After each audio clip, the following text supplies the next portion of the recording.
ايه القرف ده؟ طب يا ريت تفهم كده بقى. ده راح منزل بوست. هو انت جاي تتاجر في ابنك؟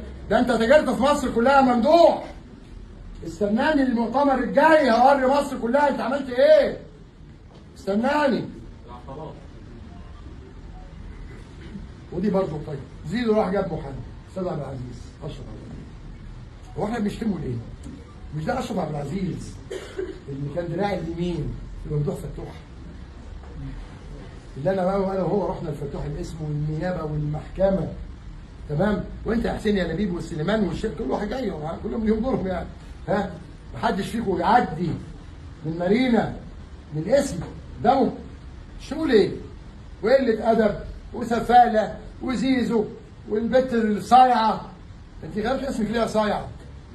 طب انقطاع مع المستشار عن الحضور. بس انا مش مؤتمر صحفي وحضرتك اتفضل اطلع بره. لا مش مؤتمر صحفي. احنا كلهم رجاله. ريري ما عادش عنده الا الباسبورت اللي ورا. المقدمه باظت. عارفين بقى ايه كده ولا كده؟ لا مؤاخذه يعني. والله ما انت فاهم. واحد يسالني مقدمه بس انت مستشار اسف بس ان انا قاطع حضرتك بس زيزو ازاي انا قضيت هو اتعامل ازاي؟ شتم علن جوه النادي واتطرد. بقول لك تاني اقسم بالله العظيم يا عباس لو انت مين ومين اللي حاميك وانا عارف مين اللي حاميك، لو كنت شتمتني كان احمد وامير جم موتوك. يقعد ازاي؟ وبعدين وتاني مش ده كلامه؟ قالوا جد الكلام. يا ابني اوضحه بالله ماشي. انت بتصور مين؟ اه مليار وكام؟ 650. المديونيه دي تمام؟ افضحك قدام مصر كلها كداب. جابوا بنطلون احمر. امام عاشور يا ابني عملت تهز الكاميرا ليه؟ هي بس باينه دليل حضرتك التزم مش كامل. انا ايه كده تهز؟ لا كده تمام. نكمل كلامه. رئيس نادي الزمالك عشان كان بيرد على حسن مصطفى وخصوم الزمالك وعايز يقول لك ايه؟ ما هو يعمل مشاكل. طب اصطلحنا. ده بيصطلح مع اللي شتمه انت مال امك. ده زياده. مش شوبير ده اللي شوبير ايه؟ ده انا شوبير ده قاعد 6 اشهر في بيتي. وقاعد في مناسبه رمضانيه جه من ورا سلم عليا سلمت عليه. بصته حضنته عملت له سجاده حمراء يا ولاد الكلب. لا عملت له سجاده حمراء ومن يوم انا شفته ولا شافني. انما اللجان الوسخه بتوعكم ها اتفضل. ادي هشام ناصر هو تاني وادي عمرو الجنايني. طب محمود الخطيب خسر اهو انتوا معانا. اه ده اسمها ايه؟ والواد الواد ابو ودان ده عبد الله جورج اهو. وطبعا ممدوح الغزل صنف كله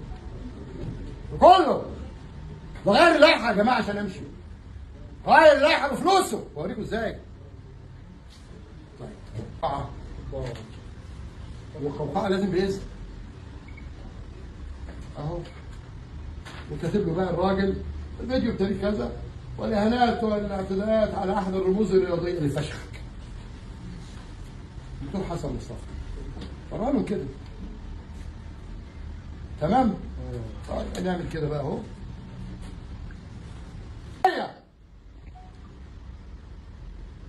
هم دول. ده لسه عمرو الجنايني جاي لسه.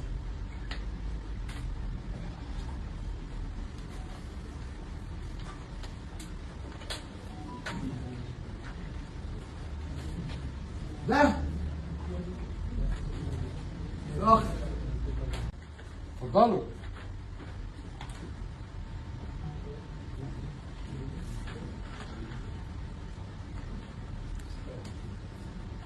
الناس المحترمه ما بتخافش بره النادي.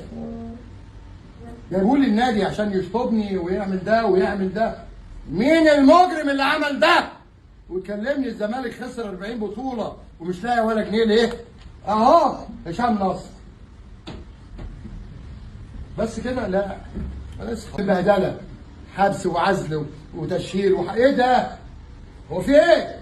هو في شلانه؟ افهم في شلانه؟ عايز مني ايه؟ كفايه بقت هنا ولو اتكلمت هتحصل مصايب. كفايه طيب باين؟ خلي عند اهلك دم وامشي. طلباته ايه بقى؟ اهي الراجل ليه طلبات.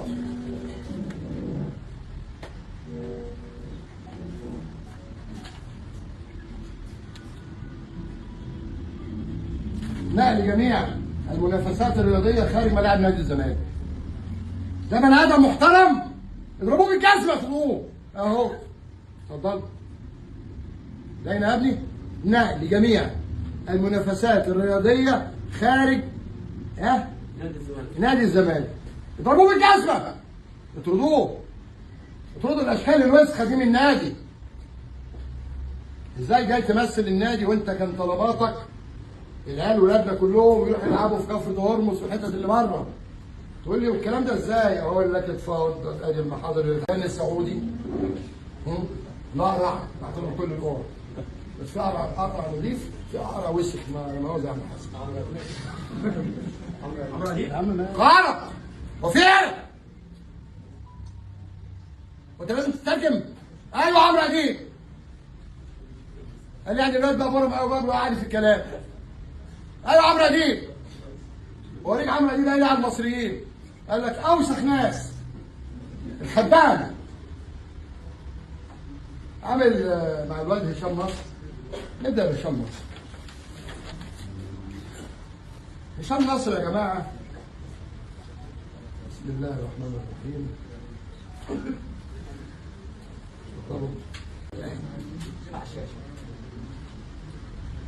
باختصار بيقول مرتضى منصور رئيس التاريخي لنادي الزمالك زي صالح سليم هو الرئيس التاريخي للنادي الاهلي، واستفاد منه حسين يا لبيب. مع احترامي للاستاذ كرم جبر طبعا صديق عزيز، هم يفضلوا بيصوروها بقى. هو صديق عزيز، 7 مرات يعني اتحبست اشوف كان بيجي زول يا باشا هاتف. خلاص خلينا بقى. تاني كلب ابن كلب.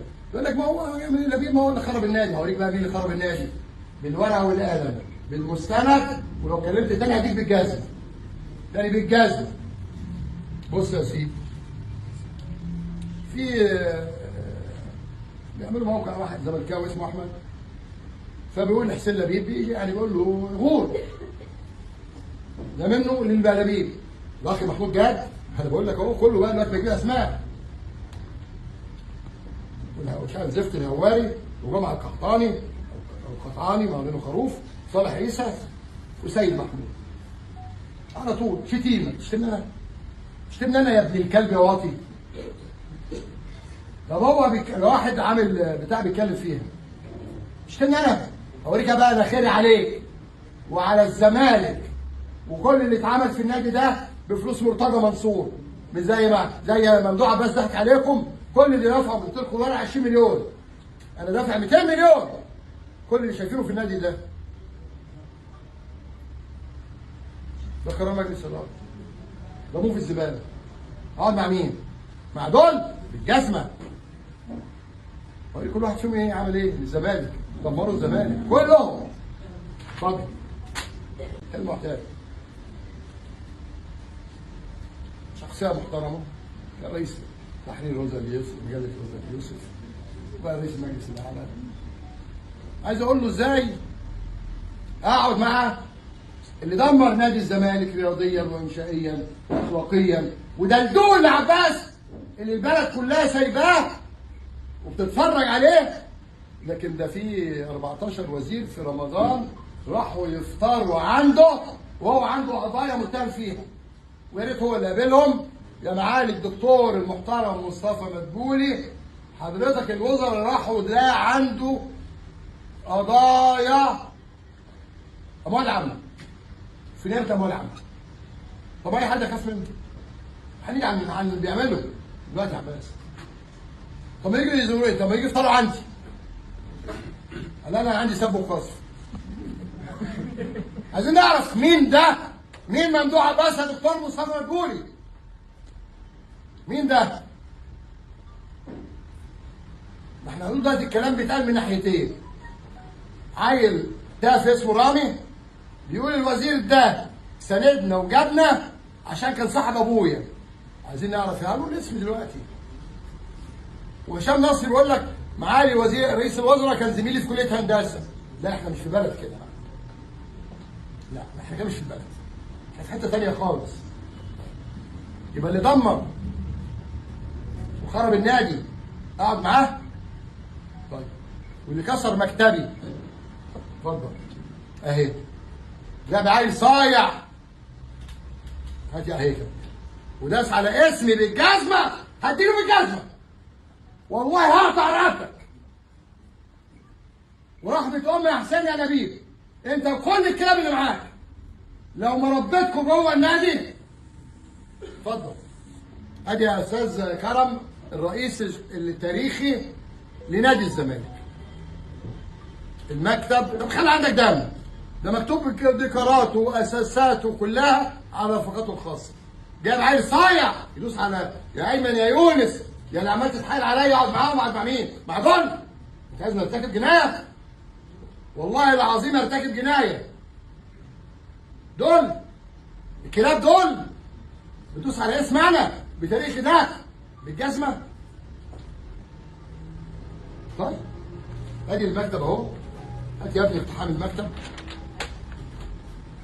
ده قرار مجلس اداره. قانون واضح. ثواني ادي القانون اهو.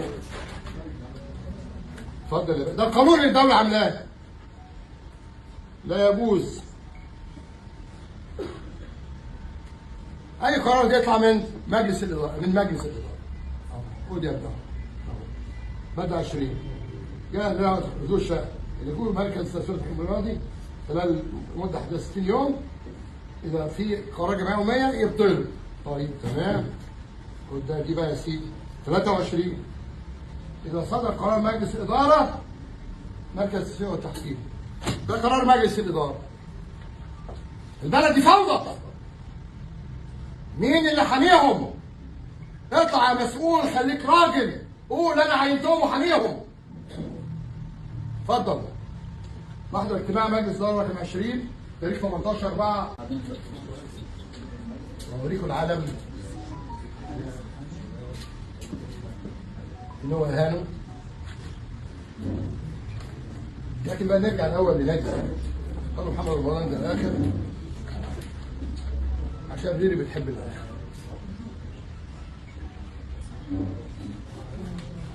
بص انا فهمت عايز ليفه عشان هو جربان وجربوع وعايز يمسح المؤخره بالليفه. وانت ما عادش عندك الا المؤخره دلوقتي لان المقدمه باظت. لا عارفين هي كده ولا كده. فانت عايز المؤخره بتاعك تنظف المؤخره. باظت المقدمه خلاص يا ابني. ما عندكش الا شكمان. لا انا هربيك. انا هربيك. وقبل ما نخش بقى هو ايه؟ سؤالي برضه للدوله. الواد ده لو عدى المره دي تاني، لو عدى المره دي ما تعاقبش ودخل السجن دي حقيقه من العزم. النقابات الفنيه لغت التحقيق معاه. قول كده. الدوله معالي النائب العام الواد ده في بنت اسمها حنين دي خدت 7 سنين. هو في ايه في البلد؟ هو في حاجه في الميه؟ الواد ده مش عايز قيمه العالم. ثانيه واحده.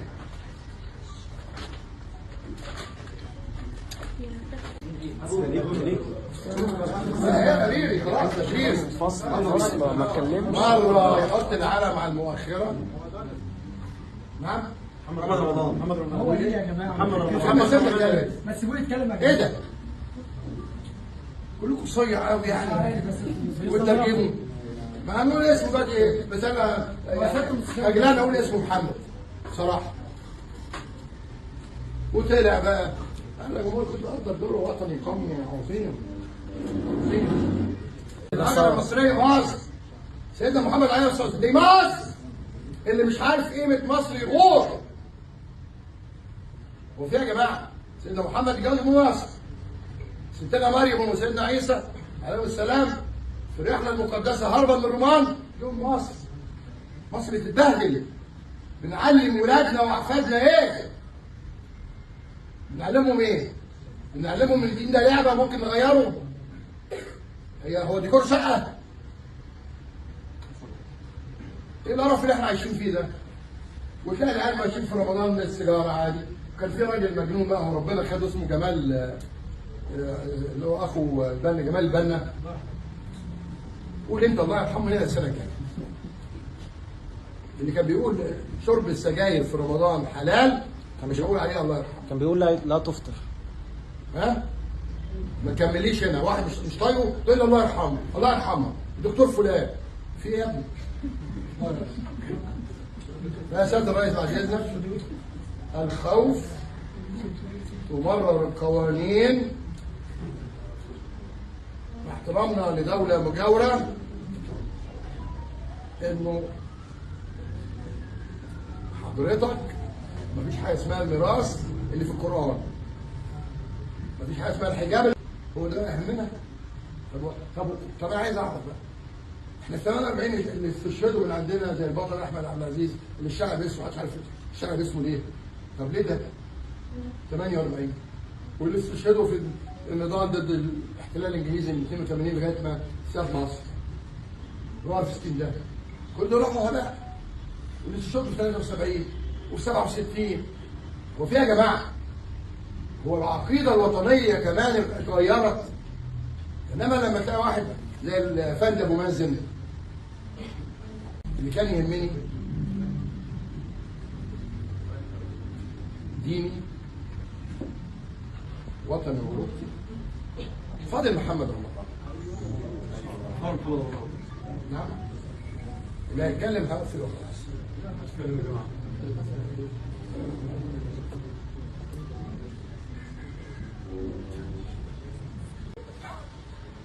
يا جماعه افصلوه، ده من الازهر. ايه ده؟ يا ريت جامعه الازهر يا شيخ، مين ده والنبي؟ والراجل الثاني اللي ابو نضاره طبعا ما بخيلش عليه المحور، بس انا يعني حاسس ان هو بيلبس النضاره ما اعرفش. عم الهلالي ده يعني انا بشوفك بتعمل بتكتب كتاب ناس مأذون يعني. ازاي الحجاب مش فرض؟ ازاي الحجاب مش فرض؟ امال منى القاضي والرصارف فيها فرض؟ ما تحترم نفسك، ما تسالوا فين ابوك وامكم. الحجاب مش فرض. والولايه مجنونه، والله مجنونه، والله العظيم مجنونه. وقبل كده عملت لها مداخله هي واخوها، اولا ان الشباش ده جسم جزء. بتقول ايه بقى؟ بتقول هم في الايام النبي عليه الصلاه والسلام لما كانوا بيلبسوا، لا ده خوف من الشمس. يا نهار اسود، الستات بتلبس حجاب. يعني مثلا لو اسكتلندا دي ولا الحتت اللي هي فيها يلبسوا. شوف احنا وصلنا لدرجه ايه؟ بتقول لك لما بسمع الاذان بنزعج، ادوها بالجزمه. عمرها ما تكون مسلمه تسمع الاذان بتنزعج. وممثله او بتاعه ثانيه تقول لك ايه، بسمع القران الاذان الفجر واحد يجعر. سياده الرئيس مش ممكن كل ده في البلد اللي ربنا سبحانه وتعالى نزل القرآن فيها، نزل كلم فيها سيدنا موسى، هي مصر. هو تجلى فين؟ في مصر. مش ممكن البلد اللي